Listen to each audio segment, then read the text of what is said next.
gets me jamming. I know, I love it. Yes. I love it. I feel like you should be coming behind it and singing. That's what I'm like. You know, Get you an intro song going. well, That's that the whole- is, yeah, that's the intro. Remington wrote that song, and That's cool. so shout out to Remington, and we're still working on. Well, we just got to finish the mix, and then I should sing it on the show. You should, for sure. In fact, I'll call him today. There you go. No time like the present. I mean, this show keeps me on track, and among other things, your Yes, programs. exactly. You know, I first welcome everyone to the show, and this is Welcome. Beauticians and Musicians, which I love it. I have my beautician next to me. I have my beautician next to me. Isn't that so awesome? Yeah. How long have y'all known each other? 21 years. yeah, long we were time. trying to figure it out. Out of here. Are you serious? Yeah. It's been that long? Yeah. Yeah. Wow. Are you sure it hadn't been longer? It feels like, but it's good because it feels like a lifetime, which is a good thing. That is a good thing, Because right? I used to Yeah. say that you and I have been doing hair in the same salon for 18 years, but maybe I had it wrong to begin. Anyway, Well, a long time. yeah. We have known each other and worked in the same salon and moved to like probably at least 3 or 4. Do y'all, Yeah. but are you in the same salon right now? Nope. No, I don't work anymore. I'm retired now. So. Okay. She's a retired hairstylist she's and salon retired. owner. And we're going to get into her story. But first, before we do, I want to talk about the event that's coming up. It's our 3rd one. Yes, 3rd year. Beauty Brains and Business. It's going to be phenomenal. It's going to be even more phenomenal. It's better and better every year. Every We just get year. better. I know. And Jen's is better. I mean, if you can imagine, I mean, she's always been amazing to me. Like she always says, well, you always sound amazing, you know, and I'm like, I don't know. But I feel the same way about her, but I can still tell a difference. And Yes. and she's just grown so much and helping so many other people grow leaps and bounds. And so I'm in a couple of her programs as well, and I love it because it does keep me on track. That along with the show, you got to have deadlines. You know? You have to. You have to. But I mean, that's one of the one of our big themes that I'm so excited that Susan's coming to. Yes. Is the big overarching theme this year is creating winning life teams, because you can't do it alone. You can't succeed by yourself. You've got personal, professional, and legacy development. And who are the people in your life that are on your life team that are going to help you get to the next level in all those different areas? Because you need help. Yeah, we're gonna do some draft picks at the event on May 4th. I'm sure I need a few more people. Yes, for sure. You have. I mean, honestly, because like we were talking about, we're always developing. We're limitless. So there's never going to be a time when we hit the point and we say, "Oh, we can't grow anymore." Hit the ceiling. We will never hit the ceiling. The only ceiling you have is the one you put on yourself. That's exactly right. And so it's open. Ex- Mine's open. I'm going to say it right now. I know. I got to pull her down because she's flying up there. You know, those little kids that have the little helium balloons, they're like, ooh. I got 2 balloons and I'm just like singing and floating. No, I don't know. That's awesome. And we like to have fun while we're growing. So exactly. Sure. We have fun with everything we do, I swear. I know And it. even when this show used to stress me out, and Susan was over here feeling a little stressed, and I was like, it's just No, girlfriends yes, chatting. exactly. I know. And she's so outgoing and such a great hairdresser, I must say. Extroverted introvert, though. Oh, so yeah. yeah. I like to. That's true I about you. recharge by being alone, and I Right. feed off other people's energy. But when it's time to go home, it's time to go home. Right. You know? You, I and know. the pups. Oh, we should have had some pictures of the pups. But I know. I do My love that babies. though, because they're you know, really it's about 50-50. 50% of the population are introverts, 50% of the population are extroverts. I know the statistics, they say you've got a little bit more that are extroverts, but in reality, you just don't know what it takes for somebody to show up, to be present, to do the things that they're doing. So we have to be nice and kind to everyone. True.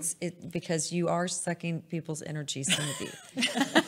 Hopefully it's a And rotation. you know what? Rotation. I mean, I in know, and out. I in know, and I out. suck people's energy sometimes. You know, I it just probably is do what at the it gym. is. Like this morning, I was probably sucking the life out of everybody at the gym, but I made it. But they had a plenty to go around, and that's one reason I really do like to have a membership, just for those days where I'm just Right. not feeling it. And man, this cold weather. Oh, I know it is. It's crazy. I was just like, I'm going to do it. I'm going to do it. And I was so proud of myself. But anyway, I sucked them all, hopefully not dry, but I did borrow a little bit from each and every one. Exactly. So what happens? I can't tell you, someone that was going to be on the show couldn't, and I called Susan, and I was so excited for her to come on and share her story, because we had talked about, okay, you got to be on the show, and it was going to be like in May, but now here she is. And I tell you what, everybody has something that happens in their life that they're either not expecting, that needed to happen so they could get to the other side, or something unexpected that just throws a total curveball and throws them off course. And it's just kind of up to us, how long is it going to throw us off course? And well, what are you going to do about it? What are you going to do about How's your it? attitude and your faith going to change what happens to you? You know, so I mean, I went to work one day, was a hairstylist, and I woke up the next morning to take my shower for work, stood up and fell to the floor. I couldn't walk anymore. My legs didn't work, and went to the hospital, was there for like 2 weeks. And over 2 weeks, they did everything short of like a spinal tap. And they came back and said, well, it's not MS. It's not Guillain-Barré.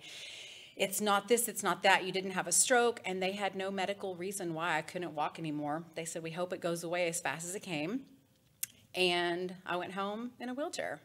And so I closed my salon and started a whole different chapter in my life. How long ago was that? This has been around 5 or 6 years ago. It's for like 5.5 years ago. This is my whole journey. And did you have any type of symptoms before? Looking back now, I realized, like, I was at work and I kept thinking, God, you know, I'm so tired.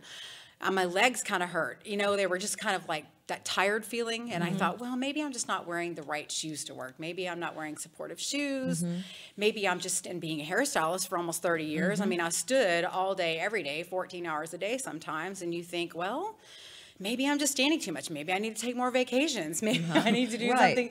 Cut hair with a stool or whatever. And so looking back, I realized I was just feeling weaker and weaker by the day. I don't know why I was feeling weak like that, but like like at the grocery store, like to get something off the bottom shelf, like to squat and stand back up, I was like, I had to grab onto the cart, you know? And how long were you having those symptoms? Maybe a month. Okay, Not even a so super not very long time. Yeah. So not very long. It's not. Because, you know, if something was going on for a while, you're like, oh, golly. But, yeah, for a month, That's not even long enough to realize. Well, it. yeah. How many times do we do that where it's, okay, well, you know, like you were saying, oh, I need to go on vacation. I need to do this. I need to do that. So you get up. It's been happening for about a month, and then you just fall to the ground. Yeah. And so, you know, I was in a wheelchair, and I kept trying to walk, kept trying to practice because, you know, I just wanted to be back to myself again. And I just kept falling down. I kept breaking bones. I kept breaking, you know, a toe, breaking this, hurting myself. And they said, well, we think maybe now you probably need to quit trying to do the walker and practice. You just need to be in the wheelchair. And so I just prepped my life for that. And so instead of being in the wheelchair, because you realize your house is not set up to be handicap accessible, you know? Oh, yeah. I had small doors. Now doorways are huge, you know? It's like funny how big everything is. But small doorways, carpet. And I'm trying to wheel around in a wheelchair, and it's really difficult. And so there's no ramps anywhere. And I realized I got to get like one of those little scooter things so I can motorize scooter. So I found one of those on Craigslist or something, and then I, you know, bought that, and then it made getting around a lot easier. Right. And so, you know, I decided, you know, if I'm going to do this, I'm going to go full on. I'm just going to pick that route because, you know, you have to do something to make yourself feel better. Otherwise, I'd be sitting at home on the carpet with nowhere to go, right. you know. And so, you know, my house just wasn't set up for it. So, anyway, it just ended up being so. That's what I did. And I was in the wheelchair for a few years. And they still didn't know what it was. Well, I was going to say, so you're telling me for a few years. A couple of years, yeah. So you're just like, okay, one day I fall down, I'm in the hospital for 2 or 3 weeks, and now they send me home in a wheelchair, and I don't have a diagnosis at this time. No. And they're just saying, okay, well, just let's hope you get better. Well, and I just kept thinking, well, maybe I will get better. Maybe, you know, something will be different. Well, you just kept thinking, this can't be it. I know. Well, and I had lots of just pain. blows Like my my legs were mind. numb from like the middle thigh down. Right. And you didn't want anyone to, like, No, just touching it my would just be legs like felt like it was nerves. like on fire. And Yes. so I tried a lot of different medicines, and it wasn't, I'm not a medicine kind of taker person. So I'm like, you know, I don't want to be dependent on stuff.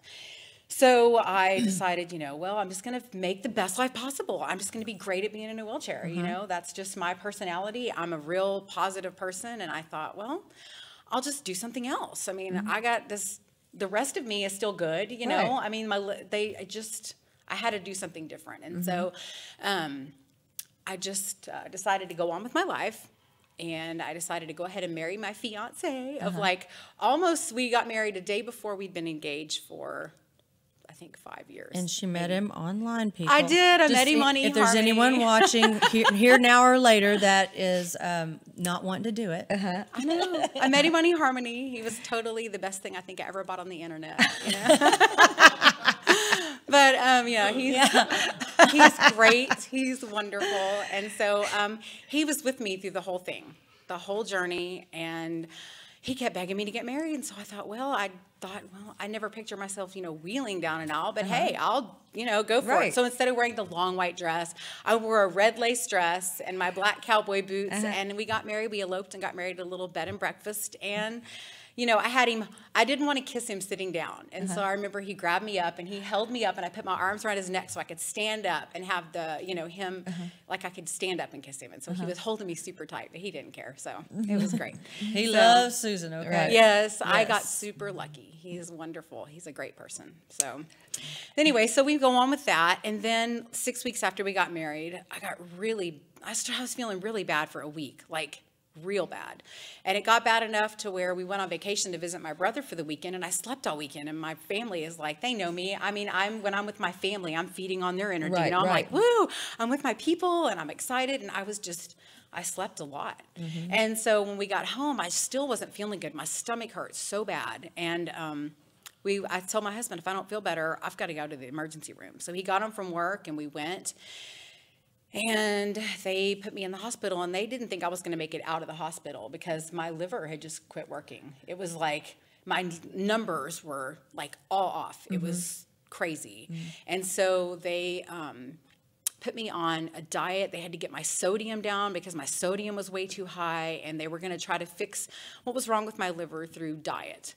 And so they had to do all these, it was like a lot of yuck stuff I don't want to talk about, but it was just bad, like ucky procedures where they have to drain fluid off your, abdominal area because your liver is not filtering properly. And so was that the cause of your legs, or was the legs cause the liver? Well, they can't really, like they've said, like in certain cases, like when your liver, like that happens, a lot of people, it happens after their liver it goes through that, like a bad thing, like they get this neuropathy in the legs, but mine was just the opposite. Right. And so, but when you were in the hospital, because I'm just fascinated by all this, it just blows my mind. So when you were in the hospital and they had you leave, what kind of doctor was the doctor that you would go back and have checkups with? I didn't. I saw a neurologist when I was in the hospital. Okay. And so now this time around, I was seeing like a digestive disease specialist because it was all in my abdominal area. And so I started seeing a doctor, and he put me on a special diet and on medication. We tried to fix what was wrong with my liver through diet. And Counting sodium in celery. I remember. Yes, I had to count every bit of sodium I took into my body, and I was Right. like I couldn't drink a lot. I remember they had me on so many ounces of water a day, and so at one point it got down to like 16 ounces a day because every fluid I took into my body, the liver wouldn't filter out right, and so I kept having all this, fluid that they'd have to, take Drain. out. Yeah. So consequently, what happened is they couldn't fix it through diet, and then I went to see a specialist, and it was a liver specialist at UT Southwestern. And our health insurance was not going to cover a transplant. And they said that's really what I needed at this point was a transplant. Things weren't looking very good. And so this is the point when I really learned I'm a control enthusiast. I like to say not a control freak, an enthusiast.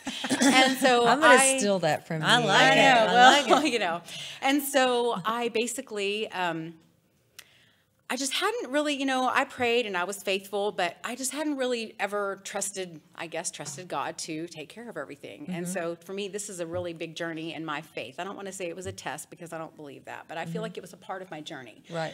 People say, oh, let go and let God. Well, I never really had, I'd let go, but I haven't let God, being the control enthusiast that I was. And Right. so my husband and they gave me 90 days to live at one point.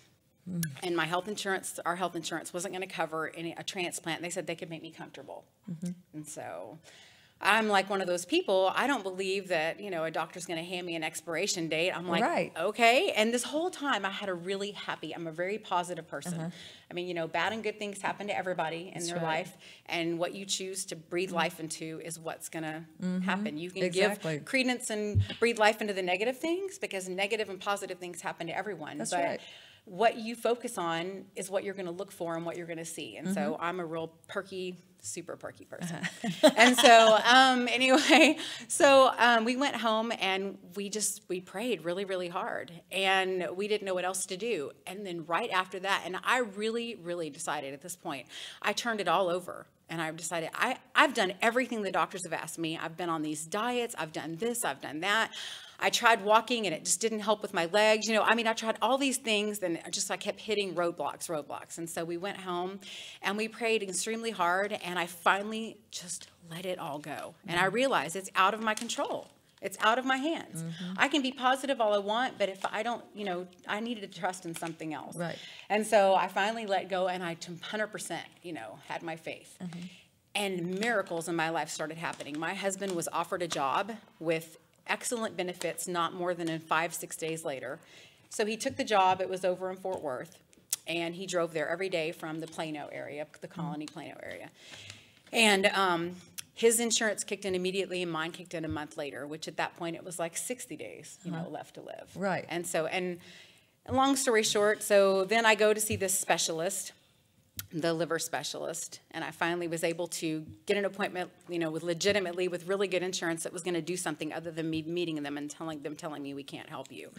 And so I was so sick, because what happens is you have this thing called a MELD score when you have a bad liver, and they and 40 is the highest, and the higher your MELD score is, the more you need a transplant. And mine was about 37, 38. Oh my gosh. So it was bad.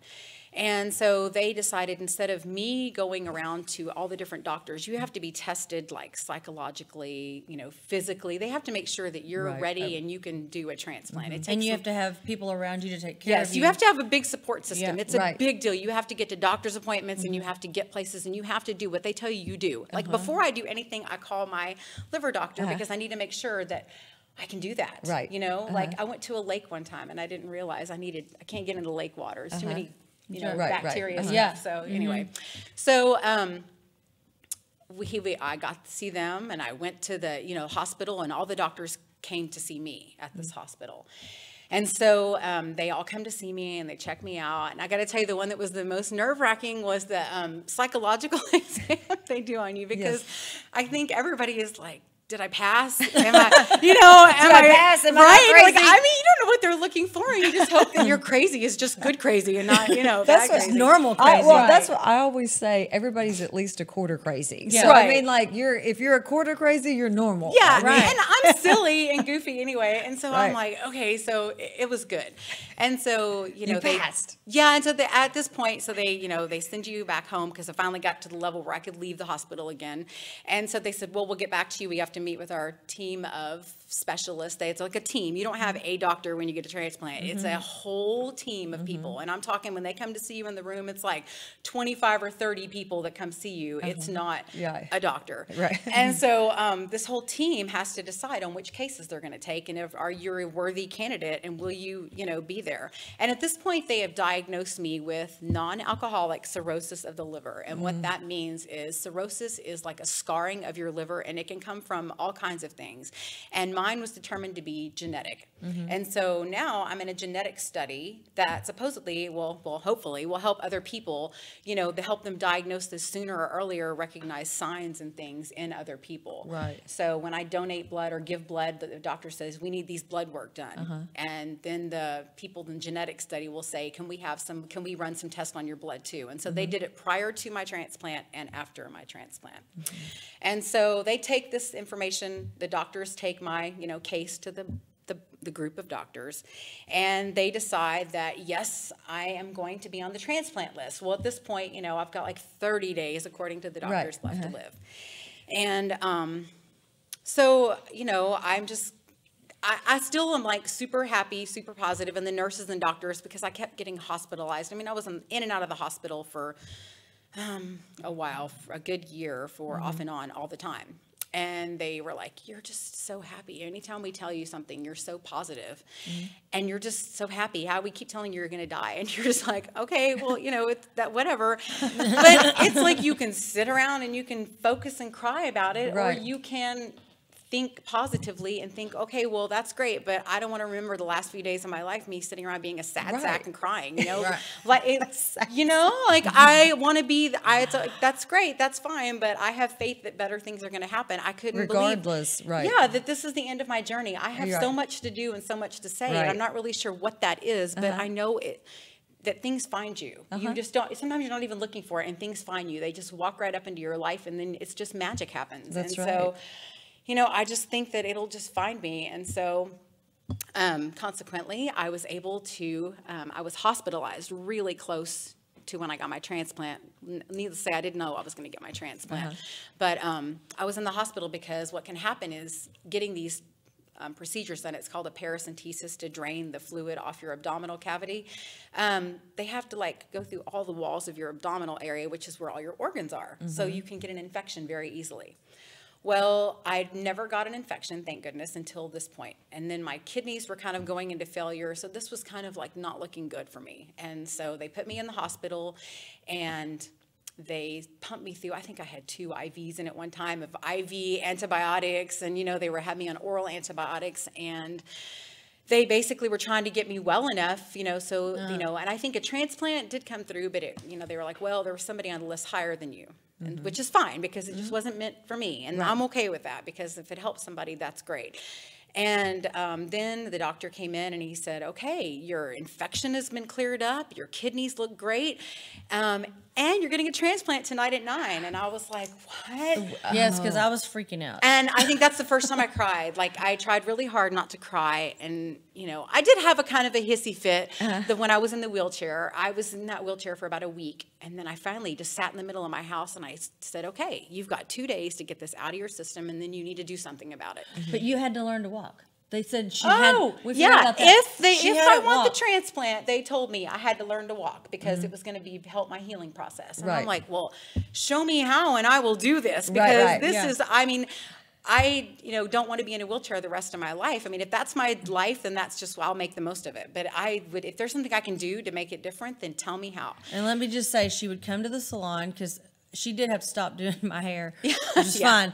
But, I mean, she would come up there with a walker, and her legs and feet were so swollen when she was trying to learn to walk again, because her legs had gotten tiny from not walking. So what did they ever determine was the reason that you couldn't walk? Did it start with the liver? They just don't know. And it's just, but I can only imagine, somebody can just have so much, poor, bad, I don't want to say bad luck, but, a series of things happen in their life. And I really have to think that it was my liver, and just the neuropathy in my legs started before I was, got a diagnosis. I guess my liver wasn't bad, but it just wasn't bad enough for them to say, hey, something's wrong here, And so anyway, they were testing all this neurological. Yeah, and they were really focused on the neurological side of things. And so maybe, but they do blood work and stuff, and that's how they caught my liver thing, was with the blood work. Right. And so, So they told me I had to learn to walk again. So I'm like, okay. So they put me on a bike first, and I had to build up a little strength in my legs. And so I pedaled that bike until I could,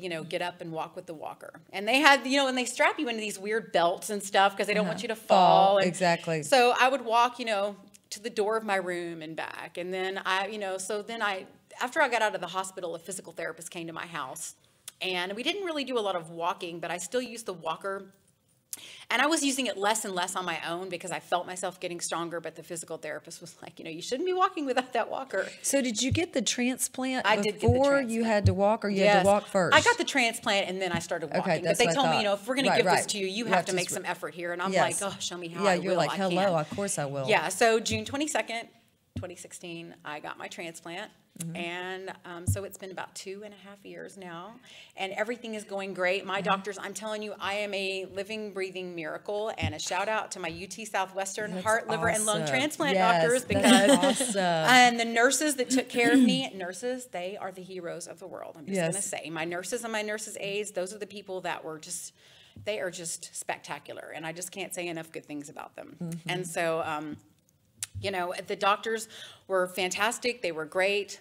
I got my transplant, and now it's up to me to, what can I do now? And now they said, we need you to learn to walk. So I'm like, okay, I can do that. Okay, I'm going to do a 5K also. Yeah, I know. That was my goal. I was like, Did you do the 5K? I did. I learned, so about in July, like I came home July 4th and from the hospital, and they had me up. No kidding. This is great. I think this is so important for healing. You know, it's like just like anything else. If you're down, you need to get up. Right. Don't stay there. Just get up. Do something. And if you're down and out, I mean, like if you can, if you're capable, if you're mentally, physically able, just get up. Do something. Because the longer you stay down, Right. it just becomes a habit. And so you Exactly. need to just jump up and just, you know, and I'm telling you, having puppies helps. I have 2 little cute puppies. Pet and therapy, I mean, I will it's tell true. you, Pet therapy. it's huge, because I remember being in that wheelchair and thinking every day, when I didn't feel like getting up, there's a little Chihuahua, whatever. That dog will sleep all day. But the Yorkie was like, oh, you're awake. Let's go out in the backyard. And it was like, oh my goodness. Okay, well, I don't feel like it, but you're so cute. Okay. So like, okay, Yeah. I'll do it. We'd go in the backyard. So, Oh, that's you cute. know, and so once you're up, you feel better and you want to, you know, do something. And so. That's so Yeah. awesome. And so when you were in the wheelchair, is that when you started to knit? No, I've been knitting prior to that for, I started learning how to knit. I went through a divorce, and my friend was like, one of my friends was like, okay, you need to learn to do something. My mom and I just started knitting. Come take a knitting class with us. And I just took to it like a duck to water. I fell in love with it, but I did it just to keep my hands busy. Right. And, you know, it keeps you from eating, snacking. There 'cause you your go. That's hands a are good busy. idea. Maybe, Yeah. maybe And we so- should have a knitting diet. I love Yeah. knitting. And so Whenever you want to eat, just knit. I'm telling you, it got me through, and that's really good for your mental health. There's all kinds of studies that show it's good for you, because, you know, and I didn't really think about it until you were asked me to be on your show, but there's a lot of correlations between knitting and doing hair. You know, you're using both hands. It's a fiber. It's not human fiber, it's animal fiber, but you know, there's like a huge industry now, and like indie yarn dyeing, which is like, you know, hair dyeing is a huge industry. And so it's funny that I go to fiber festivals with my girlfriends, we have a and photo I of go, that. yes, Let's see these that. are See my the girls girls. that were waiting to get into the DFW Fiber Fest. This is this last year, and it was a huge thing. And it's my bestie, Carrie and Kimber, and we're like, we have Where's like a that little group of picture? friends. It's coming. I threw it. It's Oh. like, Yeah. it was the Yeah. third I wanna one down. see That's it. my fault. I want Yeah. to see We got it. 2 5K photos, and then we've got. Yeah, okay, that's there's the us. girls. We're super excited waiting to get into a fiber festival because, That's- you know, That's your that's- excited. And she's really Yeah. good at it, but I she love won't to do it. let me pay her to knit no. something If major. you want to, if you know, you got to learn to knit. It's good for you. No, So, I'm not into it. Yeah. But I'm happy you're knitting. I do. I Not love yet. to do Maybe it. one day. It's Right. good. It's good for you, and it uses, you know, geometry and math, all the maths. I'm gonna say, so it keeps your brain working, and it's Oh, creative. Already, Yeah. I'm like, I woo. know, but hey, you use math all day long and doing hair anyway. So I do. geometry and math. I did. You do too. Just don't know it. But it's good, and it keeps my brain busy, and it keeps it thinking and active, and it's a great support system of women and men. But women, I have a big, you know, knit group, and it's mostly women, and we get together at different places, a couple of groups, a couple of times a week, and we knit and we share ideas, and we're there for each other, and it's so nice, and it's That's refreshing awesome. because this group of ladies that I'm with Chicks with Sticks DFW. It's, you know, I love that. I know, and so we are a wonderful group of friends. I love that too. And some people Chicks you with know, sticks. well, you That's know, great. some people you know like more personally, and then some people you just see once a week. But Right. at the same time, it is the most amazing group of women, and we just really, you know, we see each other, and they're all really positive. And it's great to be around a group of women too that are, That's so when they awesome. talk about their husbands and their families, they love their husbands, and you know, Mm-hmm. there's nothing worse than getting caught up with a group of people that are like, oh, my husband, that's my, you know, and they're, but Right. you know, I mean, like I love my husband, and I liked being around. I like being a part of a group, Right. and it's not a small group; it's a big group of ladies, and it's nice because they have kids, and they love being moms, and they love being married, and they love knitting, and they're also, you know, they're teachers, they're nurses, they do have the careers too, great. but Right. it's just a really good tribe to belong love to, it. and I love it. They're my people, and the first time I met them up, I was so nervous, and by the end of it, I was like wiping away a little tear, and I'm like, you're my people. I'm like, I found you. And That's so awesome. it's good because, you know, it's just a whole different, you know, journey as part of my life. I mean, I don't do hair anymore, so this is a good thing for me just to help me get out there and use my brain and be around people and just, Yeah, do that's something. amazing. That's so awesome. love What an incredible story. And so now, for the most part, you're living your life just in an incredible way with. Well, and I'll tell you, it's a really incredible way too, because when I went through all this being sick, to get my transplant, we sold everything we owned. And that is a very cathartic, liberating experience, I will tell you. At first, you start selling stuff and getting rid of things, and you're like, my things, my stuff, my treasures that it took me a lifetime to collect, and to find your style or decorate. And then after the first few boxes, you're like, you know what? It's just stuff. Right. It doesn't, at the end of the day, it has no meaning. It's just stuff. And then you really start getting rid of stuff. And so You're like, more. I know. Well, we got rid of everything because, I didn't know if I was going to live or die. I didn't know if I was going to get this transplant. And my husband, God love him, he is just he's the biggest hearted person. And I knew he would not get back up again. He would be devastated if something happened to me. So we moved in with his mom. I'm telling you, there was just something calling me that I needed to be with family. And I'm so glad that I did, because we were closer to his kids, which are my stepkids, which I love too, my 8 grandkids also. Yeah. And they are just amazing. They're there. It's just family. And it was great having everybody there. So we moved over closer, because if something happened to me, at least his children, his grandchildren, and his mother would be right there to help him pick himself up and be him again. Right. And so then when, I got my transplant and I was going to live, it was like, okay, now we have to decide, what are we going to do, with each other, and we need a place to live. Well, it's like we could either buy a house because, and fill it full of more stuff. Right. But we'd always talked about wanting to travel in an RV when we retired. So we bought an RV, and we thought, well, it comes with all the furniture, all the stuff, and they're like nice homes these days, it's great. And so we bought an RV, and we live in that for right now, and we take trips all the time. We vacation a lot more than what we would if we owned a house that we had to be tied down to, and what my brother calls it, air-conditioned storing. He goes, man, you pay, it's like storage that you pay to air condition. He goes, you don't really use that much of your house. He goes, I have a whole upstairs I don't use, and everybody keeps leaving their stuff here. That's hysterical. And it's air-conditioned storage. He does the highest type, right? Because, it's super expensive. And so, it's nice to know that we've downsized, and eventually we'll buy some land and have like a little house built, but a little one, something small, because, you realize the important things at the end of the day are the people you love and your friends, and the things that, really are meaningful, because the other stuff is just stuff. Right. And That's it's so awesome. What a great message, and just a Ooh, great reminder. I was trying not to cry earlier. Well, but I know. I was, let me just give her a hug. Yeah. I was this so lady. worried about you, during that period. And I think everyone does. But well, the sure. thing is I realized that if I fell apart, everyone around me was going to fall apart. And that also gave me strength in a weird way, because I knew I had to be strong, not just for me, but for everyone. Because if I thought I was going to die, everybody thought I was going to die. And I had faith that I wasn't. I just, and when you realize it's just out of your control, and you just sort of have to be okay with the ride, you have to be the best you can be for what you have. And then at the end of the day, what's going to happen is, it's out of your control. Right. I love it. I love it. What a great story. Yeah. What a great I'm still a control enthusiast, though. I'm not going to lie. What a great story, and what a great person. she's and controlling the alpaca. Yeah. Not the alpaca. Yeah, my wool. That's awesome. So. Susan, I know you're an inspiration to all that are good, that is in your life, and then I just have to get this show out there. People have to see this, because you have so many words of wisdom to share with anyone.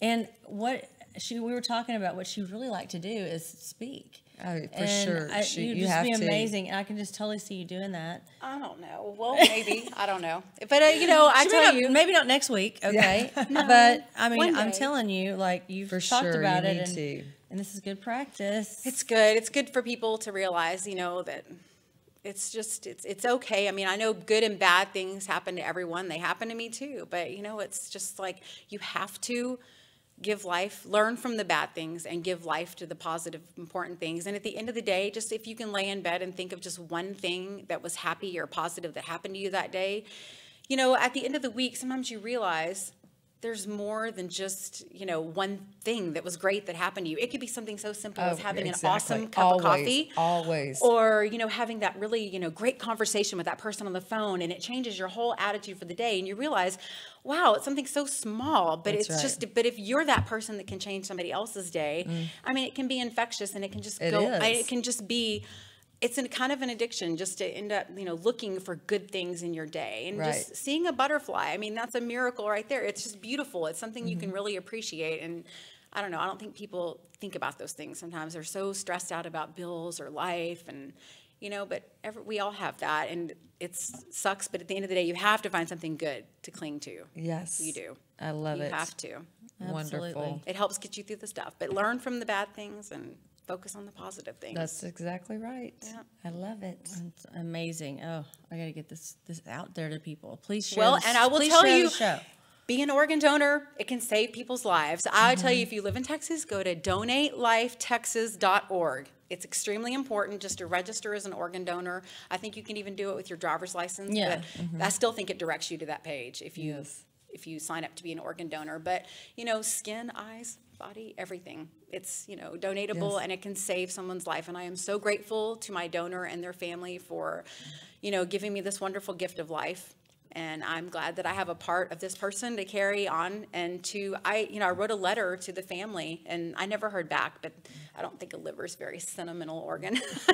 But maybe they just can't, they're not in a good place to receive it. But I just want them to know that not only did it save my life, it gave me the ability so I could learn to walk again. And I'm not going to waste it. I'm not just going to sit around on my booty and, not be a great person and do wonderful things. I've got so much life in me, and I have so much I want to give and do and be. And I have family that loves me and friends that love me, and I'm so grateful for all of it. And I want to be everything that I was meant to be. So. Well, you are. There's no doubt about it. You definitely are. There's Absolutely. no doubt about it.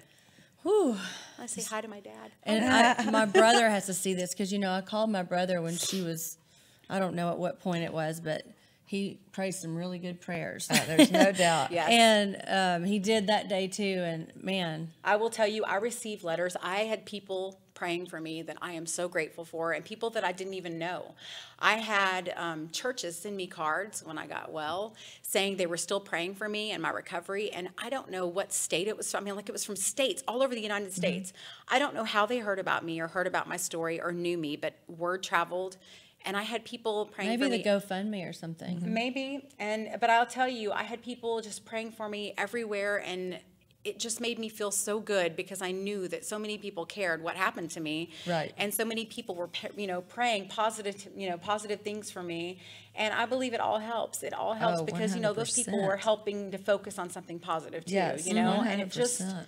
It was amazing. And I tell you, I wrote all those churches thank you letters too, because I tell you, I don't even know how they, like I said, I don't know how it was just friend of a friend told this person, and it got taken back to their church and congregation. And consequently, lots of people were out there praying for me. So I love that. That's awesome. I'm very blessed, and I'm very fortunate. And I tell you, I don't want to take a day for granted at all. That's awesome. Thank you so much for sharing your story. You Yes, are so thank welcome. you. I mean, I knew it was going to be great, but it was even greater than that. There's just so much more to it, and it's hard to cover it all in such a short time. But yeah, And amazing. she's, it could fill a book. I'm not going to. I mean, Susan's a person I could call when I get my keys locked out. And she's like, Oh, yeah. hours away, and she would come. I mean, Right. years ago, I remember that. I was like, man, I can count on Susan. I did too. I think I just came and sat with you. And till it was the such a locksmith got ridiculous there. thing. And she's like, oh, yeah, I dropped everything. Boom. I was like, I think I'd be kind of mad if somebody called me and I'm like out joining the day and like, hey, I locked my keys out. I'm like, oh, my gosh. I bring my knitting and I'm fine. But knit a sock. Don't knit and drive, okay? No, Don't- but I'm just don't going to go- say, before I get to go on a trip, the first thing I think is, what kind of knitting am I going to pack? Not what outfits, because That's funny. I love it. And then I think, do I have room for my kettle and my French press? Because Now she coffee. likes coffee. I like coffee now. I did not like coffee before. I'm not going to say, I mean, I drank the occasional like sweet, fruity, or like foamy, whatever you want to Right, call right. it. Yeah, coffee. iced frappe. Yeah, it's not coffee. It's like a dessert Frappuccino, drink. yeah. But now I like want coffee, and I kept telling my husband, I need coffee. He's like, you don't drink coffee. I'm like, I need really strong coffee with just creamer only, no sugar. yeah. And he's like, okay, I'll be right back. And he's like, I don't know who you are. And I just like, and pie, coffee and pie. And I was not a sweet eater before either, but man, The guys are hungry over there. We should Oh have yeah, brought sorry. some I'm pie. not supposed to talk about food. We should have brought some pie. Oh, I could eat pie. I love pie. It's so good. Well, I'll tell you what, this story, I mean, because I forgot about a lot of those things that happened, and it's just been amazing to hear. Girl, I mean, I did a lot of things in that wheelchair. My brother helped me get out to a deer blind, and I was with my family while they were deer hunting. I'm sitting in that deer blind just knitting. Yeah. They, It makes me think of Janie's dad. I mean, they were the same way with him. And It you was went to just like, Vegas. just and it was come Oh on. my goodness, I did. I was in that little scooter, and this is before my husband had to drive me everywhere and take, this is in the it was right before I got married, so I'd been in the wheelchair for a while. And I tell you what, I decided in the middle of the night, I saw these people showing up to my friend Becky. It was her 50th birthday party. And everybody was there, and I kept seeing all these videos about people surprising her. And I was like, I'm going to do that. I'm going to surprise her. And so I got online, and I made a ticket reservation, and then I wake my husband up, and I'm like, honey, I'm going to go to Vegas. I just bought a ticket. And he's like, what? And he goes, it's snowing outside. And this is when we're having like the Ice-Mageddon or whatever. It was like some snowstorm. And he goes, I don't even think I can get you to the airport. I'm like, yeah, you can. We'll just drive slow. And then I had buyer's remorse, because I have buyer's remorse. I think about everything except for my husband. And Yeah. And so I'm like, oh, I don't know. I think I can get my money back if I call right now. And he's like, no, you're going. He goes, I think this is going to be good for you.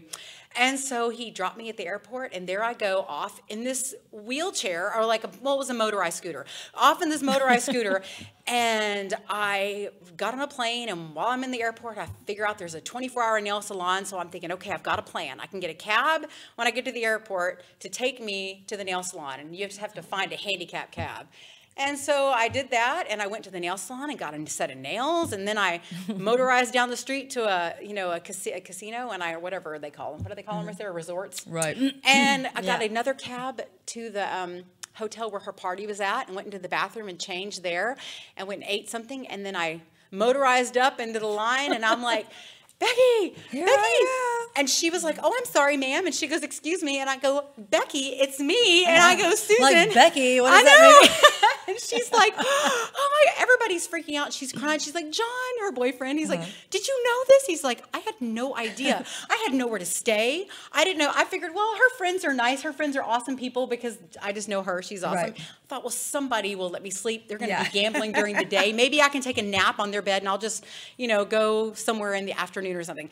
And she's like, no, you can stay with us. So I was like, whew, that worked out good. So, it worked out. Love it. Well, I mean, this has been awesome, and I don't have to sing a song, but I can. I know we're kind of running a little bit late, but sorry. no, it's not you. It's awesome. I wanted it to go as far as it could go. It's 4 minutes. What do you think? Yeah, do it. All right, let's do it. Do it. So I'm going to sing a song by Pink called "What About Us."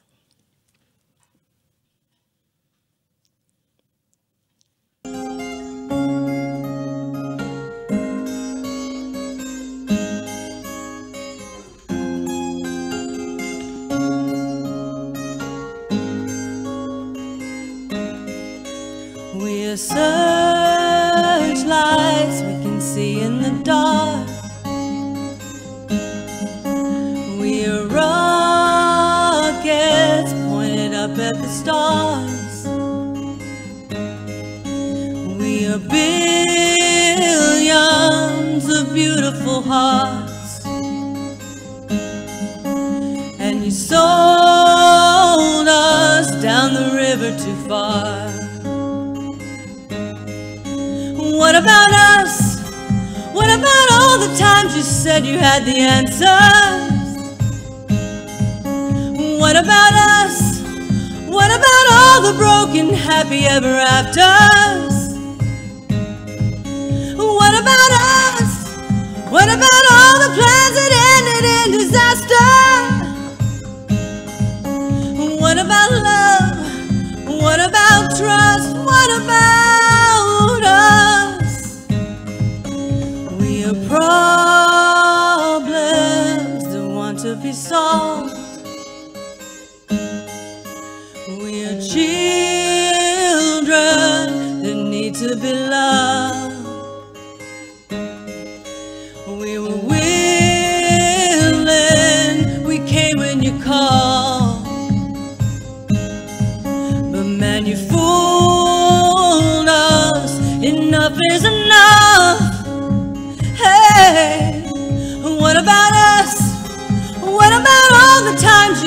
you had the answers. What about us? What about all the broken happy ever afters? What about us? What about all the plans that ended in disaster? What about love? What about trust? What about us? Yeah.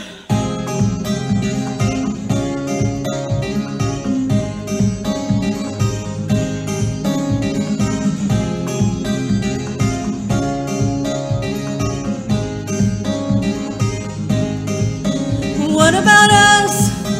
What about all the plans that ended in disaster? What about love? What about trust? What about us? Sticks and stones, they may break these bones, but then I'll be ready. Are you ready? It's the start of us waking up. Come on, I'll be ready. Are you ready? I don't want control, I want to let go. I'll be ready. Now it's time to let them know. What about us? What about all the times you said you had the answer? What about us? What about all the broken happy ever afters? What about us? What about all the plans that ended in disaster? What about love? What about trust? What about us? What about us? What about us? What about us? What about us? What about us? What about us? Yay! Awesome! Thank you. Yay! Thank you, everybody, for tuning in today to Beauticians and Musicians. And love you guys. Love you. Have a great week.